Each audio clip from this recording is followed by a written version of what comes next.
Laupa Road, Baysa, Quezon City. At ako po ay 55 anyos na. At ako po ay nag-suffer sa sakit na high blood diabetes. At ang aking kaibigan, ang aking nag-imbita rito si Jimmy Osteros.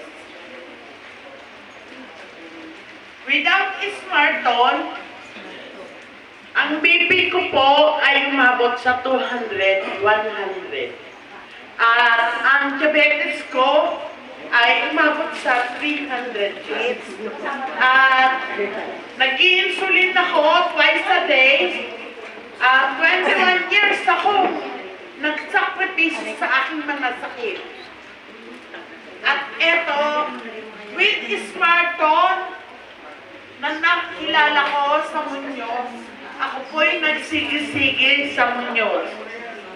Mga isang buwan isang taon at ilang buwan na akong nagtitreatment dito sa Smarton.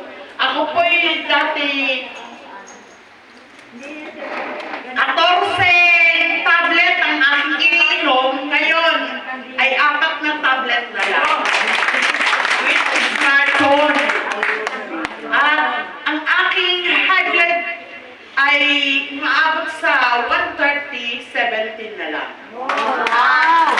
Ang aking diabetes, 0.5 na lang po. At ayun lang po, nagpapasalamat ako sa Panginoong may kapal. Binigyan tayo ng Smarton kay Sir Hart at sa mga staff natin, masusugid at mababait sa atin kahit makukulit tayo. Minsan-minsan.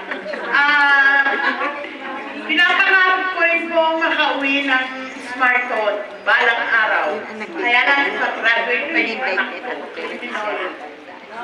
Maraming salamat. Thank you. Bye-bye. No other